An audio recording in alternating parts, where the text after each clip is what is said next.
Hello दोस्तों, कैसे हैं आप सभी लोग। उम्मीद करते हैं कि अच्छे होंगे, मस्त होंगे और स्वस्थ होंगे। रेलवे ज्ञान मंत्र यूट्यूब चैनल में आप लोगों का स्वागत है। देखिए, अभी तो फिलहाल एएलपी सीबीटी 2 के लिए जो न्यूमेरिकल पोर्शंस आते हैं बेसिक साइंस एंड इंजीनियरिंग में, हम सिर्फ बेसिक बेसिक सिर्फ फार्मूले देख रहे हैं जिस पे डायरेक्टली आपके न्यूमेरिकल्स पूछे जाते हैं। ऐसा नहीं है कि ये सिर्फ एएलपी सीबीटी 2 के लिए ही है। अगर आप ग्रुप डी और भी एनटीपीसी आरआरबी इन सब का तैयारी करते हैं तो भी देख सकते हैं, क्वेश्चंस इससे पूछे जाते हैं। आज हम क्या पढ़ेंगे? आज हम पढ़ेंगे मास, वेट एंड डेंसिटी। आज का जो हमारा टॉपिक है मास, वेट एंड डेंसिटी, इसको हम पढ़ेंगे। तो देखिए, पहले कुछ चीजें हैं जैसे मास यानी कि द्रव्यमान और वेट यानी कि भार। ये सब क्या होता है, इन सब चीजों को हम लोग देख लेते हैं और अगर समझ लेंगे तो फिर थोड़ा सा और आसानी हो जाएगा। चलिए बात कर लेते हैं द्रव्यमान क्या होता है। बात कर लेते हैं कि द्रव्यमान क्या होता है। तो देखिए, जब जब तक ये प्रोटॉन, इलेक्ट्रॉन, प्रोटॉन और न्यूट्रॉन का खोज नहीं हुआ था, इससे पहले ये माना जाता था कि कोई जैसे ऑब्जेक्ट है, ठीक है, कोई ऑब्जेक्ट है। अगर हम अपने भारतीय दर्शन की बात करें तो उसको ये माना जाता था कि ये 5 तत्व से मिलकर बने हैं। किससे? 5 एलिमेंट, पंच तत्व का आप लोगों ने नाम सुना होगा।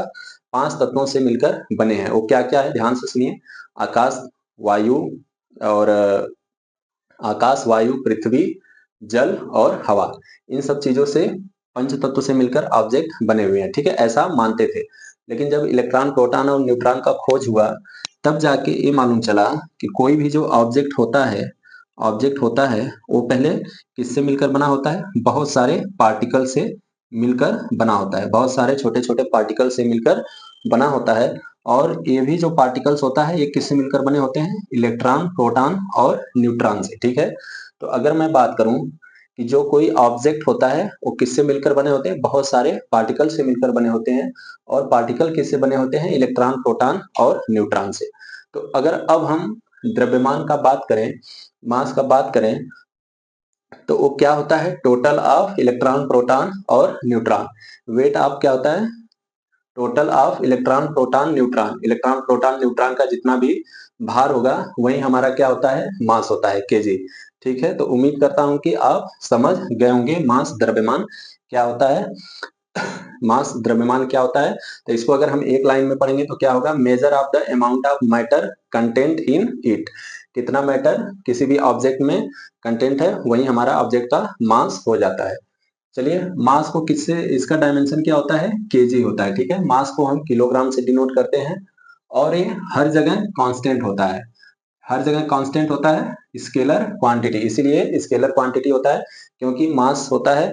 चाहे आप यहाँ रहिए, चाहे मून पे चाहिए, चाहे किसी भी प्लेनेट पे चले जाइए, आपका मास चेंज होने वाला नहीं है। अगर आप 50 केजी के हैं तो हर जगह आप 50 केजी के ही रहेंगे। मैं बात कर रहा हूँ आपके मास का। चलिए, अब बात कर लेते हैं वेट, ठीक है। वेट यानी कि भार क्या होता है? तो देखिए, वेट और भार क्या होता है? Force exerted on mass due to gravity. जैसे ये मास है, कोई ऑब्जेक्ट है, ठीक है, इस पे जो फोर्स लग रहा है, इस पे जो फोर्स लग रहा है किसके द्वारा? तो ग्रेविटी के द्वारा।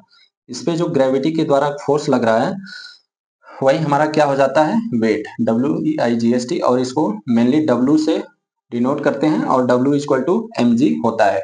यानी कि किसी मास पर ग्रेविटी के द्वारा लगने वाला जो फोर्स होता है उसी को हम भार कहते हैं, वेट कहते हैं। तो उम्मीद करता हूं कि ये समझ में आप लोगों को आ गया होगा। देखिए, चूंकि वेट किस पे डिपेंड कर रहा है? आपका ग्रेविटी पे, ठीक है। मास तो हमारा कहीं चेंज नहीं होता है, हर जगह कांस्टेंट होता है। लेकिन ग्रेविटी क्या होता है? चेंज होता है। ग्रेविटी हर जगह चेंज हो जाता है। जैसे अगर मैं बात करूं तो अर्थ पे ग्रेविटी कितना है? अगर अर्थ पे ग्रेविटी जी है तो चंद्रमा यानी कि मून पे ग्रेविटी कितना हो जाता है? अर्थ की ग्रेविटी का 6th पार्ट कहाँ हो जाता है? मून पे। अगर हम बात करें कि अगर किसी ऑब्जेक्ट का मास जो है 60 केजी है, ठीक है, सॉरी मास की बात नहीं कर रहे हैं, अगर हम बात करें कि किसी ऑब्जेक्ट का जो वेट है वो 60 न्यूटन है, कहाँ? अर्थ पे। तो जब आप मून पे जाओगे तो इसका 6 टाइम्स लेस हो जाएगा। कितना? 60 मल्टीप्लाइड बाई 1/6, क्योंकि मून पर जो ग्रेविटी होता है सॉरी, मून पे जो ग्रेविटी होता है वो अर्थ के ग्रेविटी का 1/6 होता है। तो मून पर आपका वेट कितना हो जाएगा? तो 10 न्यूटन ही आपका मून पर बाहर रह जाएगा। तो उम्मीद करता हूं कि समझ गए होंगे।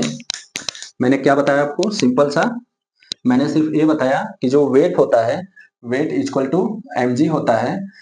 ये क्या होता है, देखिए m तो आपका कांस्टेंट हो गया, लेकिन g क्या होता है, वेरिएबल होता है। ठीक है, g वेरिएबल होता है, इसका मात्रक न्यूटन होता है, और a वेरिएबल होता है तो a वेक्टर राशि है। ठीक है, सॉरी, ये सदिश राशि है कि अदिश राशि, तो ये सदिश राशि है, वेक्टर क्वांटिटी है आपका वेट। तो इन दोनों में आप थोड़ा सा याद रखिएगा, मास जो है वो स्केलर क्वांटिटी है और हर जगह कांस्टेंट रहता है, बदलता नहीं है, लेकिन वेट क्या है आपका, वेक्टर क्वांटिटी है और साथ ही साथ वेरिएबल है। चलिए, उम्मीद करता हूं कि मास और वेट समझ में आ गया होगा। अब थोड़ा सा और आगे चलते हैं और बात कर लेते हैं डेंसिटी का। डेंसिटी यानी कि घनत्व। ठीक है, इसको समझने से पहले एक चीज समझ लीजिए, हमारा जो डेंसिटी है, घनत्व है, वो मेनली ये शो करता है कि कोई ऑब्जेक्ट है, उसका पैकिंग कैसे है। ठीक है, उसका पैकिंग किस तरीके से है, उसी को वो डेंसिटी शो करता है। जैसे मैं क्या पैकिंग की बात क्या कर रहा हूँ, जैसे मान लीजिए कि ये कोई सॉलिड है, स्टील है। ठीक है, ये स्टील है, और यहाँ पर अगर मैं बात कर लेता हूँ, ये क्या है, वाटर है। ठीक है, स्टील हो गया, और यहाँ पर मैं बात कर लेता हूँ वुड, लकड़ी। ठीक है, वुड। तो देखिए, ये क्या है, स्टील आप लोग देखे होंगे, लोहा क्या होता है, बहुत ही हार्ड होता है। उसके पीछे क्या रीजन है कि उसके जो पार्टिकल्स हैं, जो अभी मैंने बताया, वो बहुत ही डेंसली पैक्ड हैं, एक दूसरे से एकदम सटे हुए हैं, और उन्हें इधर उधर आने जाने का जगह नहीं रहता है, इसलिए स्टील आपका हार्ड होता है। या हम ये बोल लें कि स्टील का डेंसिटी जो होता है, घनत्व होता है, वो ज्यादा होता है। लेकिन अगर लकड़ी का बात करें तो इसे आप आसानी से तोड़ सकते हो। इसके पीछे रीजन क्या है कि लकड़ी के जो पार्टिकल्स होते हैं, अभी मैंने बताया कि जो कुछ भी है वो सिर्फ इलेक्ट्रॉन, प्रोटॉन, न्यूट्रॉन से मिलकर बना है। तो लकड़ी के पार्टिकल्स क्या है, थोड़े दूर दूर रहते हैं, तो ये लेस डेंस रहता है, इसीलिए आप इसे आसानी से तोड़ सकते हैं, तो इसका डेंसिटी कम होता है। तो अगर ऐसे हम रियल लाइफ में समझना चाहें तो घनत्व तो हमारा क्या होता है कि कोई भी ऑब्जेक्ट किस तरीके से उसका पैकिंग है, उसको घनत्व कहते हैं। और अगर इसको हम देखें तो इसको रो से डिनोट करते हैं, और रो इक्वल टू क्या होता है, मास पर unit volume. Rho equal to क्या होता है आपका, मास पर यूनिट वॉल्यूम। अगर इसको हम फार्मूले से इसका डिफिनीशन देखें तो क्या होता है, यूनिट वॉल्यूम में यूनिट वॉल्यूम का मास कितना होता है, वही हमारा क्या, डेंसिटी होता है। अगर देखिए यूनिट वॉल्यूम की क्यों कह रहे हैं, यहाँ पर एक रख दीजिए, आयतन को एक रख दीजिए, तो आपका यूनिट वॉल्यूम हो गया, और रो इक्वल टू मास हो गया। तो यूनिट वॉल्यूम का जितना द्रव्यमान होता है उसी को डेंसिटी कहते हैं, और इसका मात्रक क्या होता है, KG per metre cube. Density का मात्रक क्या होता है, केजी पर मीटर क्यूब। देखिए, डेंसिटी से आप ये भी पता लगा सकते हैं कि कोई भी चीज किसी में तैरेगी या नहीं तैरेगी। ठीक है, तैरेगी या डूब जाएगी, ये भी आप पता लगा सकते हैं। अभी मैंने बताया कि डेंसिटी का मात्रक होता है KG per metre cube, SI unit MKS प्रणाली में। अगर इसके सीजीएस प्रणाली में निकालोगे तो 1 ग्राम पर सेंटीमीटर क्यूब होता है, और 1 ग्राम पर सेंटीमीटर क्यूब इक्वल टू होता है 1000 केजी पर मीटर क्यूब। यहाँ पर एक चीज ध्यान रखना, जब कभी भी आपको डेंसिटी ग्राम पर सेंटीमीटर क्यूब में दिया हो और उसको आप केजी पर मीटर क्यूब में लिखना चाहते हो, तो सीधे 1000 से आप लोग मल्टीप्लाई कर दीजिए। ठीक है, तो आपको केजी पर मीटर क्यूब में डेंसिटी मिल जाएगा। चलिए, कुछ चीजों का आपको, कुछ ऑब्जेक्ट्स हैं या कुछ ऑब्जेक्ट हैं, इनका डेंसिटी आपको याद ही रहना चाहिए, क्योंकि एक नंबर में भी डायरेक्ट पूछ लेता है और क्वेश्चन में भी दे दिया। अगर डेंसिटी नहीं दिया तो आपको ये याद रहना चाहिए। देखिए, जैसे वाटर का डेंसिटी होता है क्या, 1000। ये सारा डेंसिटी मैंने केजी पर मीटर क्यूब में लिख रखा है। ठीक है, वाटर का होता है 1000, आइस का होता है 900, तेल का होता है 850, पेट्रोल का होता है 750, लकड़ी का होता है 600, और मरकरी का 13600, गोल्ड का होता है 19200, और आप लोग स्टील और एयर का बता दीजिए कितना होता है। ठीक है, तो ये आपको पता होना चाहिए। चलिए, डेंसिटी का क्या यूज है मैं आपको बता देता हूं। जैसे मान लीजिए, आप लोग ऐसा बहुत बार देखे होंगे, यहां पर मान लीजिए कि क्या है आपका, पानी है। ठीक है, नीचे मान लीजिए ऑयल है। ठीक है, नीचे ऑयल है और ऊपर क्या है आपका, वाटर है, वाटर है। ठीक है, आप क्या करिए, एक ग्लास में पहले तेल डाल दीजिए और उसके ऊपर पानी डाल दीजिए। क्या ये दोनों मिक्स होगा? क्या दोनों मिक्स कभी नहीं होगा। क्यों? क्योंकि दोनों का डेंसिटी अलग अलग है और यहाँ पर जिसका डेंसिटी ज्यादा होगा वो नीचे रहेगा। ठीक है, जिसका डेंसिटी ज्यादा रहता है वो नीचे रहता है। तो यहाँ से देखिए वाटर का डेंसिटी कितना है 1000 और तेल का डेंसिटी कितना है 850। तो जाहिर सा बात है कि वाटर नीचे आ जाएगा। तो ऐसा आप लोग ऑब्जर्व भी किए होंगे कि जब कभी भी आप तेल और पानी को मिक्स करते हैं तो हमेशा वाटर नीचे रहता है और ऑयल ऊपर रहता है। इसके पीछे क्या रीजन है? इसके पीछे यही रीजन है कि वाटर का डेंसिटी घनत्व जो होता है ऑयल के डेंसिटी से ज्यादा होता है। चलिए यहीं पर एक चीज हम और देख लेते हैं। देखिए एग्जाम में आपसे पूछ सकता है, मैं क्या बताना चाह रहा हूं आपको। ये देखिए आपका वाटर का लेवल है। ठीक है, ये वाटर का लेवल है। यहाँ पर मान लीजिए कोई ऑब्जेक्ट है, ठीक है, ये इतना डूबा हुआ है और एक दूसरा ऑब्जेक्ट है वो इतना डूबा हुआ है। ठीक है, मैं क्या बोला कि पानी है, यहाँ पर एक ऑब्जेक्ट इतना डूबा हुआ है जिसका डेंसिटी है कितना ρ1 और इसका डेंसिटी कितना है ρ2। ठीक है, तो बताइए इसमें से किस ऑब्जेक्ट का डेंसिटी ज्यादा होगा। देखिए दोनों दो ऑब्जेक्ट हैं, एक ऑब्जेक्ट का डेंसिटी क्या है सेम शेप एंड साइज का है, अगर बोले तो लेंथ दोनों का सेम है, शेप एंड साइज सेम है। एक इतना डूबा हुआ है और एक ज्यादा डूबा हुआ है। एक का डेंसिटी है ρ1, दूसरे का डेंसिटी है ρ2 और पानी में दोनों को हम रख दिए। तो अगर मैं आपसे पूछूं कि किसका डेंसिटी ज्यादा होगा, तो अभी मैंने आपको बताया जिसका डेंसिटी ज्यादा होता है वही नीचे रहता है। तो इस केस में देखेंगे कि ये ज्यादा नीचे है, तो इस केस में इसका डेंसिटी ज्यादा हो जाएगा। तो उम्मीद करता हूं कि आपको थोड़ा बहुत तो समझ में आ रहा होगा। चलिए एक क्वेश्चन और देखते हैं। अभी देखिए एक यहाँ पर कोई लिक्विड है, ठीक है, और अब यहाँ पर दूसरा लिक्विड है। ठीक है, एक लिक्विड है और ये दूसरा लिक्विड है। समझ में आ रहा है क्या? एक लिक्विड है और ये दूसरा लिक्विड है। और यहाँ पर मैं क्या बोल रहा हूं कि लकड़ी ले लेते हैं। मान लीजिए कि ये लकड़ी यहाँ पर इतना डूबा हुआ है और ये वाला थोड़ा ज्यादा डूबा हुआ है, दोनों सेम लकड़ी है, सेम शेप एंड साइज का लकड़ी है। इस लिक्विड का जो डेंसिटी है वो ρ1 है और इस लिक्विड का जो डेंसिटी है वो कितना है ρ2 है। तो अगर मैं आपसे पूछूं कि इस लिक्विड का डेंसिटी ज्यादा है या इस लिक्विड का डेंसिटी ज्यादा है, तो आप लोग थोड़ा सोच कर बताइए कि किस लिक्विड का डेंसिटी ज्यादा है। सोचिए एक मिनट, फिर आप लोग बताइए। देखिए आप लोग सुने होंगे, जैसे अगर मैं बात करूं, पढ़ा भी होगा आप लोगों ने कि समुद्र में तैरना नदी की अपेक्षा आसान होता है। नदी में तैरने में थोड़ा सा आपको स्किल्स की जरूरत है, लेकिन समुद्र में तैरना थोड़ा सा आसान होता है। उसके पीछे रीजन क्या है? उसके पीछे रीजन ये है कि समुद्र का जल भारी होता है। भारी होता है तो वो आपको डूबने नहीं देता, वो खुद ही नीचे रहता है और ऊपर की तरफ आपको फेंकते रहता है।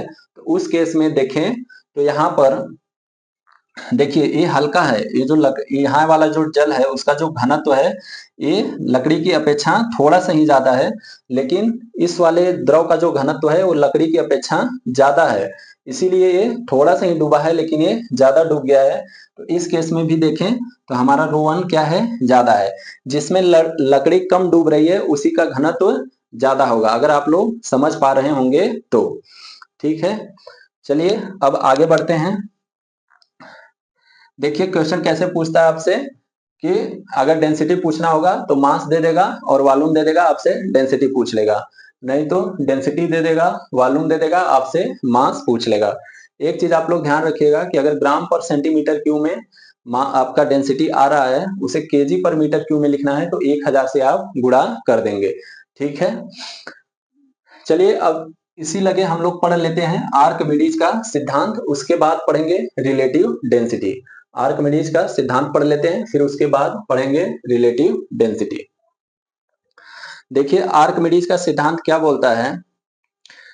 आप लोगों ने ऐसा महसूस भी किया होगा कि जब कभी भी बाल्टी जो होती है पानी में पूरा बाल्टी को पानी में पूरा डुबो दो और पानी के अंदर ही बाल्टी को ऊपर नीचे करोगे तो उसका वेट क्या होता है, हल्का रहता है। ठीक है, मैं क्या कह रहा हूं कि जैसे मान लीजिए पानी का टंकी है, इसमें आप इधर से आप बाल्टी डुबो के पूरा यहाँ तक इसका लेवल है वाटर का, अब बाल्टी को पूरा अंदर आप डुबो दिए हैं। ठीक है, जब आप इसको ऊपर नीचे खींचेंगे यहाँ से तो हाथ से उठाएंगे तो बाल्टी हल्का लगता है, भरा हुआ पानी बाल्टी में हल्का लगता है। लेकिन जैसे ही इस बाल्टी को आप यहाँ ले आते हो, क्या लगता है, ये वजन लगने लगता है, भारी लगने लगता है। इसके पीछे का रीजन क्या है, मैं बता रहा हूँ आर्किमिडीज का प्रिंसिपल आपको।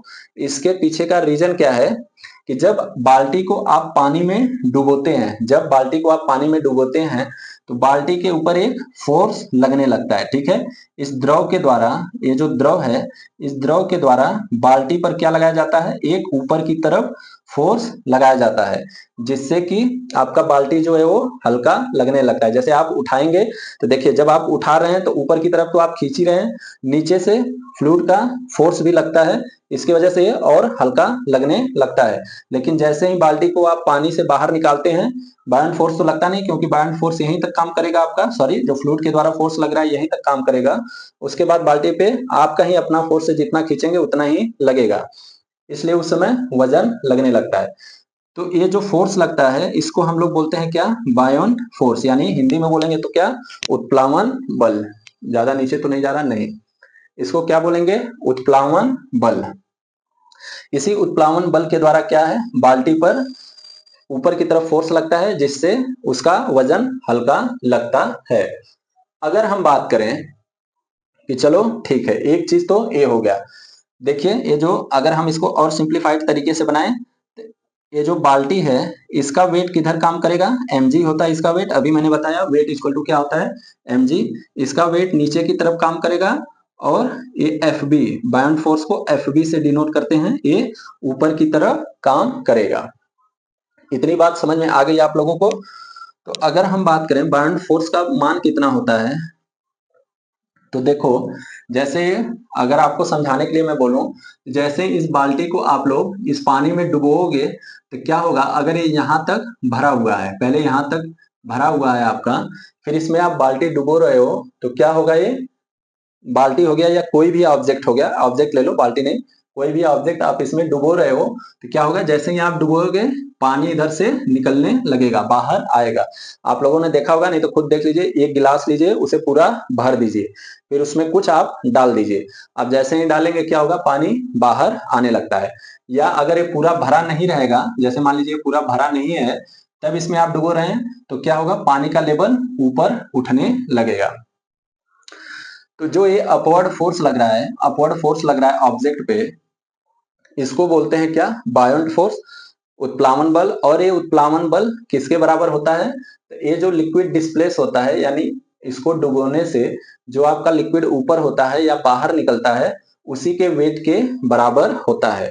ठीक है, अगर मैं और सिंपल लैंग्वेज में बोलूं तो आर्किमिडीज प्रिंसिपल क्या बोलता है कि आप किसी वस्तु को, किसी ऑब्जेक्ट को पानी में डुबोगे तो जाहिर सी बात है कि पानी क्या होगा, ऊपर आएगा, पानी का सतह क्या आएगा, ऊपर आएगा, या पूरा अगर भरा हुआ है तो बाहर पानी गिरेगा। ठीक है, तो वो जितना पानी का सतह ऊपर आएगा या फिर जो पानी बाहर आएगा, उसका वेट मेजर करोगे तो ये बायोंट फोर्स के बराबर होता है।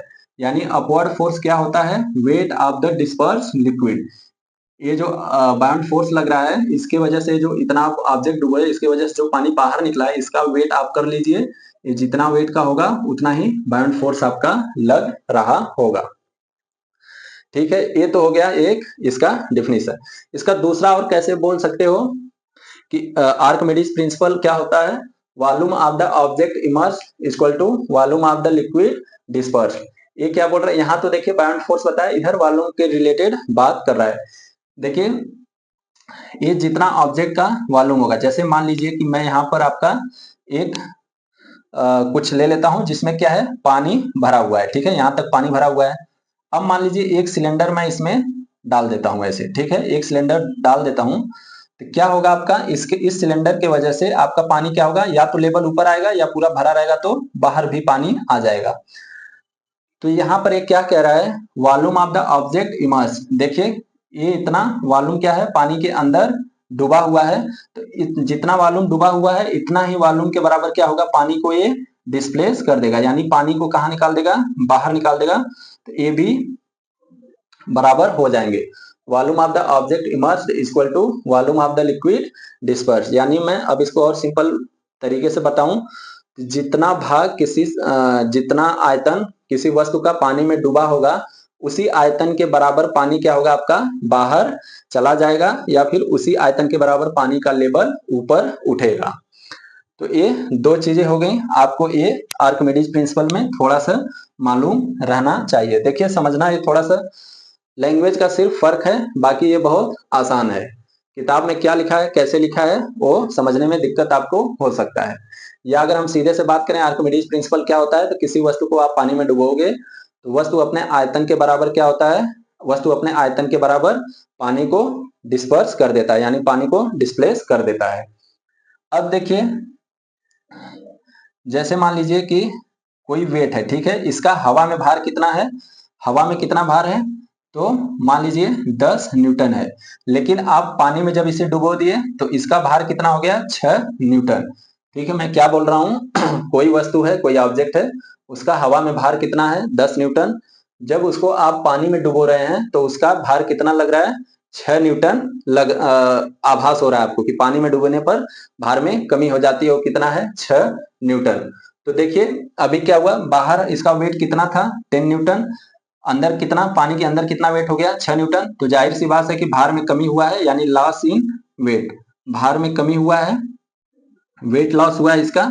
तो ये किसके बराबर होता है, तो देखिए वेट लॉस कितना हुआ है, पहले 6 न्यूटन था, अभी पहले 10 न्यूटन था, अभी 6 न्यूटन हो गया। जब इन दोनों को माइनस करोगे तो 4 न्यूटन का लॉस हुआ है। यानी हम इसको क्या लिख सकते हैं कि हवा में भार माइनस आपका पानी में भार, हवा में भार माइनस पानी में भार, इसको हम लिख सकते हैं। तो ये जो भार में कमी है ये किसके कारण आ रहा है, जैसे भार में जो कमी आया, जैसे कोई ऑब्जेक्ट है उसको हम पानी में डुबो रहे हैं तो कमी आ जा रहा है, क्यों कमी आ रहा है, इस अपवर्ड फोर्स के कारण, बायोंड फोर्स के कारण, क्योंकि ये नीचे से उस पर फोर्स लगा रहा है, इसलिए वो हमको हल्का लग रहा है, इसलिए वो हमें हल्का लग रहा है और हमें लग रहा है कि इसके भार में कमी आ गया है। तो इसके भार में जो कमी होता है, भार में कमी होता है, वो भी क्या होता है, बायोंड फोर्स के बराबर ही होता है। तो यानी loss in wait beyond force के बराबर ही होता है। तो ये क्या हो जाएगा, weight in air minus weight in water. ठीक है, ये जो वेट इन वाटर होता है ये आभासी भार होता है, अपैरेंट वेट, क्योंकि एक्चुअल भार तो होता नहीं है, एक्चुअल तो इसका वेट 10 न्यूटन है, लेकिन पानी में डुबोने पर हमें 6 न्यूटन का प्रतीत हो रहा है, इसलिए इसे अपैरेंट वेट भी कहते हैं। तो चलिए यहां तक उम्मीद करता हूं कि आपको समझ में आ गया होगा। अगर आपसे पूछे बायोंड फोर्स कितना होता है, या अपवर्ड फोर्स कितना होता है, या फिर लॉस इन वेट कितना होता है, तो आप इसको ऐसे भी निकाल सकते हो, weight in air minus weight in water या अपैरेंट वेट। चलिए अब यहीं पर मैं 3 कंडीशन आप बताता हूं आपको, 1 2 3। ठीक है, 3 कंडीशन है।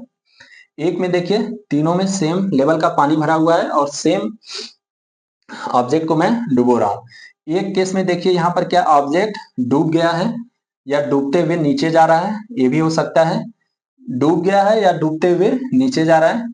एक केस में क्या है आपका, यहाँ पर तैर रहा है, एक केस में क्या है, नीचे से ऊपर जा रहा है, नीचे से ऊपर जा रहा है। ये वाला केस कब होता है, नीचे से ऊपर जा रहा है। ये वाला केस कब होता है, एक बाल्टी पानी लीजिए, उसमें कोई गेंद एकदम डुबो के तली के अंदर छोड़ दीजिए, तो वो क्या आने लगेगा, ऊपर आने लगेगा, आप लोग देखे होंगे। देखिए यहां पर क्या है आपका, इसका भार देखिए, नीचे वस्तु का वेट जो है mg, इसका भी mg और इसका भी mg। ठीक है, अभी मैं बताया कि इस पे बायोंड फोर्स लगेगा, उत्प्लावन बल Fb, इस पे भी Fb और इस पे भी Fb। आप लोग से अगर पूछूं कि इस केस में क्या है, Fb और mg में क्या रिलेशन है, तो यहां से आपको साफ नजर आ रहा होगा कि ये डूबते हुए चला जा रहा है, ये डूबते हुए चला जा रहा है, इसका मतलब क्या, इसका वेट बायोंड फोर्स के वेट से ज्यादा हो गया। तो यहाँ पर हम लिख सकते हैं क्या, Fb is less than mg। यहाँ पर देखिए तैर रहा है, तो इस केस में यानी कि हमारा क्या है, ऊपर से जितना वेट लग रहा है और नीचे से जितना वेट लग रहा है वो दोनों बराबर है। शिप जो है आपका, जहाज जो तैरता है पानी में, वो इसी के अनुसार तैरता है। ठीक है, शिप का जितना वेट रहता है और बाउंड फोर्स जितना लगता है वो दोनों इक्वल रहता है, इसीलिए तैरता रहता है। अब बात करें कि कोई वस्तु नीचे से ऊपर जा रही है पानी में ही, जैसे एक बाल्टी लीजिए, उसमें आप गेंद डुबोइए, गेंद एकदम तली पर ले जाइए, सतह पर ले जाइए और छोड़ दीजिए गेंद को। क्या होगा, गेंद आपका ऊपर आ जाएगा, ऊपर आके तैरने लगेगा।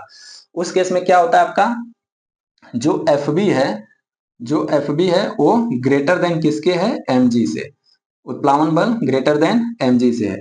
अब देखिए यहाँ ग्रेटर देन, इसका केस सबसे अच्छा उदाहरण क्या है, सब मरीन। सबमरीन पानी के अंदर रहता है, लेकिन ऐसा थोड़ी है कि हर साल मतलब 2-3 साल अंदर नहीं रहता है, वो समय समय पर बाहर भी आता है। तो बाहर आने के लिए क्या करते हैं वो लोग, उसमें से उसका वेट, सबमरीन का वेट हल्का करते हैं। ठीक है, सबमरीन का वेट क्या है, किसी तरीके से हल्का करते रहते हैं। जैसे ही सबमरीन का वेट हल्का करते हैं, उस पर लगने वाला बाउंड फोर्स, उत्प्लावन बल ज्यादा हो जाता है, ज्यादा हो जाता है, इसीलिए सबमरीन आपके ऊपर आ जाती है। तो उम्मीद करता हूं कि ये भी आपको समझ में आ गया होगा। चलिए, आर्किमिडीज का प्रिंसिपल और ये सब आपको समझ में आ गया हो, अब थोड़ा सा पढ़ लेते हैं क्या, रिलेटिव डेंसिटी। अब थोड़ा सा पढ़ लेते हैं रिलेटिव डेंसिटी। देखिए क्वेश्चन इससे पूछे जाते हैं, रिलेटिव डेंसिटी होता क्या है, density of object divided by density of water at 4 degree Celsius. यहाँ पर हम 4 डिग्री सेल्सियस क्यों लेते हैं, क्योंकि 4 डिग्री सेल्सियस पर आपका जो डेंसिटी ऑफ वाटर है वो मैक्सिमम होता है, कितना, 1000 होता है। ठीक है, बाकी 4 डिग्री सेल्सियस के अलावा आप किधर भी डेंसिटी लेंगे वो कमी होता है। मैक्सिमम डेंसिटी 4 डिग्री सेल्सियस पर वाटर का 1000 होता है, इसीलिए density of water at 4 degree Celsius. Relative density क्या है, मेनली रिलेटिव डेंसिटी ये क्या है कि हम किसी ऑब्जेक्ट का जो डेंसिटी है वो किसी स्टैंडर्ड ऑब्जेक्ट से या स्टैंडर्ड लिक्विड से उस डेंसिटी का हम कंपैरिजन कर रहे हैं, वो क्या होता है आपका रिलेटिव डेंसिटी। तो देखिए ऊपर भी डेंसिटी है, नीचे भी डेंसिटी है, तो क्या होगा, ये यूनिट लेस होता है। रिलेटिव डेंसिटी आपका क्या होता है, यूनिट लेस होता है, इसका कोई भी मात्रक नहीं होता है। एक देखिए रिलेटिव डेंसिटी का फॉर्मूला क्या होता है, ये तो फॉर्मूला होता ही है, density of object divided by density of water at 4 degree Celsius, और ये आपको याद होना चाहिए कितना होता है, 1000। लेकिन रिलेटिव डेंसिटी का एक और फॉर्मूला होता है, W1 divided by W1 minus W2। अभी जो मैं बता रहा था कि W1 क्या है, weight of the object in air, अभी बता के आया हूं, और W2 क्या है, weight of the object in water. तो relative density equal to W1 divided by W1 minus W2। ये रिलेटिव डेंसिटी का ए भी फार्मूला है, और रिलेटिव डेंसिटी का ए भी फार्मूला है। कैसे आया, अगर मैं अभी बताने लगूंगा तो थोड़ा टाइम लग जाएगा, इसलिए आप लोग बस याद कर लो, किसी और क्लास में अच्छे से बताएंगे। ठीक है, देखिए wait of the liquid disperse जो है ना, इसको ही नीचे रखोगे तो ये W1 माइनस W2 आएगा, अगर थोड़ा सोचोगे तो आपको समझ में आ जाएगा। चलिए, रिलेटिव डेंसिटी अब बात कर लेते हैं यहां पर भी डूबने का। ठीक है, ये क्या है आपका, 3 जार ले लेते हैं। ठीक है, 3 जार है। अभी मान लीजिए कि कोई ऑब्जेक्ट है, ये वाटर है, ये सब क्या है आपका, वाटर है, मान लीजिए ये सब वाटर है। अभी क्या है कि एक ऑब्जेक्ट इसमें क्या है आपका, एक ऑब्जेक्ट इस पे तैर रहा है। ठीक है, एक ऑब्जेक्ट इधर अंदर डूबा हुआ है, ऐसे नीचे ही जा रहा है, और एक ऑब्जेक्ट क्या है, ऊपर जा रहा है, ऐसे जैसे अभी मैं बताया। तो चलिए आप लोग बताइए क्या क्या कंडीशन हो सकता है, जब relative density is less than 1 रहेगा तो क्या होगा, आप लोग बताइए। Relative density is less than 1 रहेगा तो क्या होगा। देखिए रिलेटिव डेंसिटी लेस देन 1 कब आएगा, जब ये डेंसिटी ऑफ ऑब्जेक्ट जो है वो वाटर के ऑब्जेक्ट से कम होगा। जैसे मान लीजिए यहाँ पर कुछ 600 आ गया, जैसे मैं यहाँ 600 लिख दूं, तभी ये रिलेटिव डेंसिटी 1 से कम आएगा। समझ रहे हो कि नहीं, 600 में 1000 का भागा दोगे तो कितना आएगा, 0.6 आएगा। ये डेंसिटी ऑफ वाटर 1000 होता है, इसीलिए 1000 से डिवाइड कर रहा हूँ। तो जब एक कम है तो इसका मतलब क्या है, सॉरी ये तो इधर आ गया, ये वाला देखो केस इसका है, जब रिलेटिव डेंसिटी 1 से कम रहेगा तो क्या होगा आपका, जो वस्तु डुबोगे उसको तो वो ऊपर की तरफ ऐसे आती जाएगी, और आते आते सतह पे आके ऐसे अपना तैरेगा। इसका मतलब ये नहीं है कि ये ऊपर आती रहेगी तो पानी में आके उछल के कहीं चला जाएगा, नहीं, जब उसके पानी के सतह पे आ जाएगा, पानी की सतह पे आ जाएगा तो उधर से कहीं भी नहीं जाएगा, उसी पे तैरते रहेगा। तो जब relative density is less than 1 होता है तो इसका मतलब क्या है, वस्तु द्रव में नीचे से ऊपर की तरफ सतह पर आकर तैरने लगेगा। और जब रिलेटिव डेंसिटी 1 से ज्यादा रहेगा तो डूबते हुए अंदर जाएगा, और रिलेटिव डेंसिटी जब 1 रहेगा तो सतह पे आराम से तैरेगा, ऐसे करके बीचों बीच। ठीक है, ऐसे तैरेगा। रिलेटिव डेंसिटी 1 का मतलब ये होता है कि इक्वल वॉल्यूम के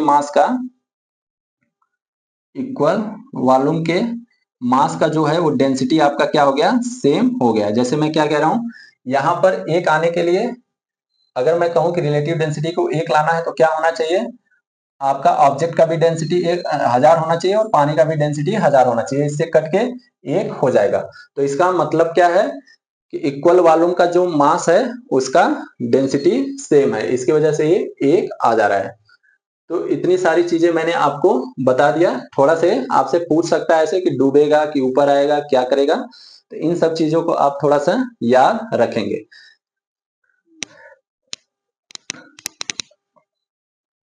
चलिए ये सब हटा देता हूं मैं, अब थोड़ा सा जो पूछा जाता है वो मैं आपको बताता हूं।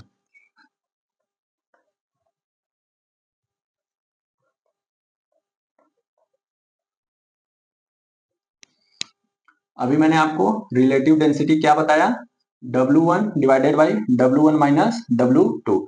चलिए एक केस है, देखिए लेवल है और यहां पर ये दे रखा है कोई ऑब्जेक्ट है और वो कितना 30% डूबा हुआ है, ठीक है। कोई ऑब्जेक्ट है वो पानी में कितना डूबा हुआ है, 30% डूबा हुआ है। 30% डूबा हुआ है का मतलब यही होगा कि अगर इसका 100 ले लें, नीचे अगर हम 100 लें तो ऊपर 30 आएगा, 0.3, 30% का मतलब 0.3। इसका ये मतलब है कि 100 में से 30 हिस्सा जो है पानी में डूबा हुआ है, यानी 100 के रिलेटिव में 30 हिस्सा क्या है आपका पानी में डूबा हुआ है, ठीक है। तो जितना परसेंटेज पानी में डूबा होता है ना, यही इसका क्या होता है, आपका रिलेटिव डेंसिटी होता है। अगर इसको हम लिखना चाहें तो रिलेटिव डेंसिटी क्या हो जाएगा आपका, डायरेक्ट अगर लिखना चाहें तो रिलेटिव डेंसिटी हो जाएगा 0.3। रिलेटिव डेंसिटी कितना हो जाएगा आपका 0.3। इस बात को आप समझिए।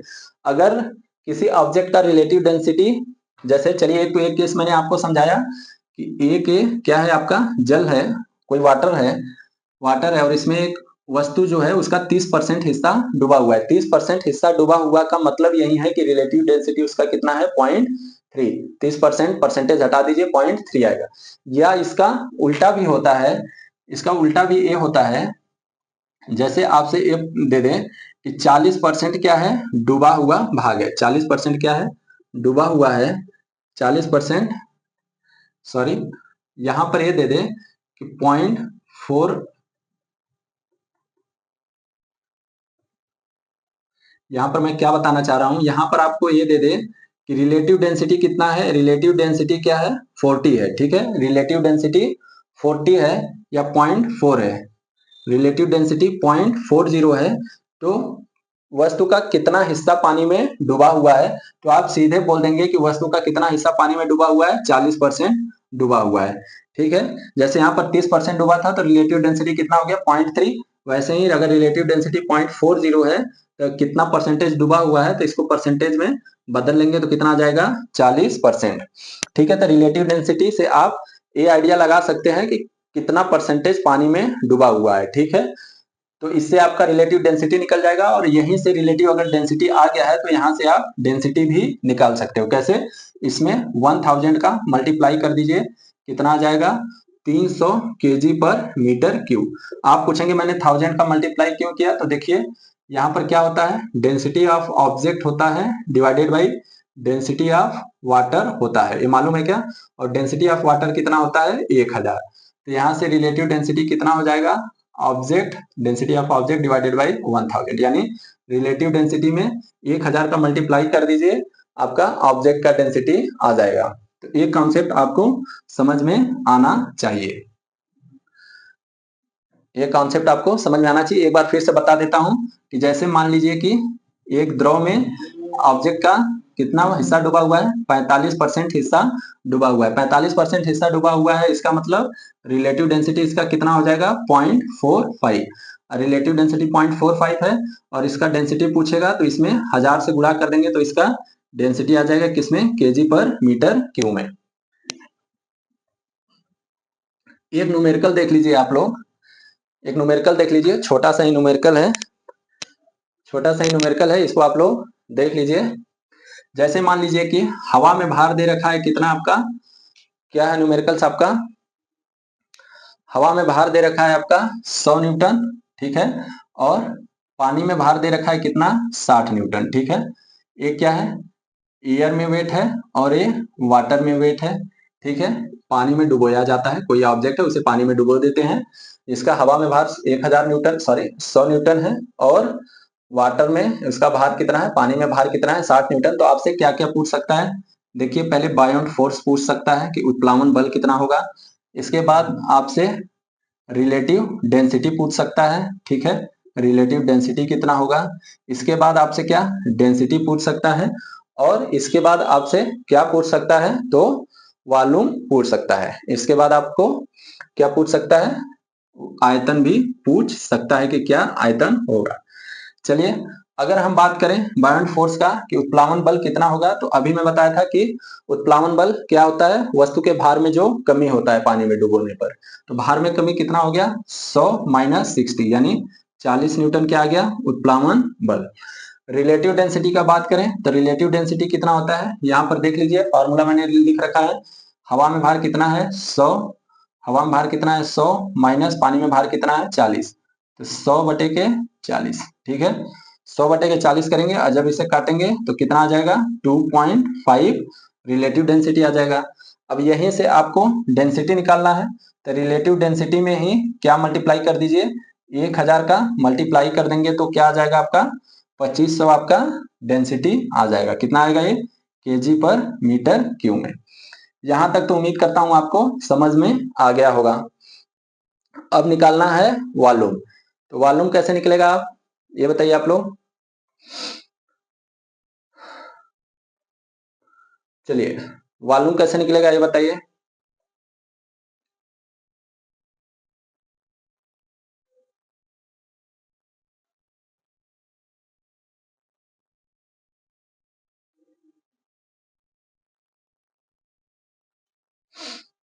देखिए, वॉल्यूम के लिए अभी क्या बताया था आपका, जो ये होता है बायोंट फोर्स जो होता है एफ बी, ये किसके बराबर होता है, weight of the liquid displaced, wait of the liquid displaced. यही तो बताया था मैंने आर्किमिडीज के प्रिंसिपल में कि बायोंट फोर्स उत्प्लावन बल किसके बराबर होता है, weight of the liquid displaced, ठीक है।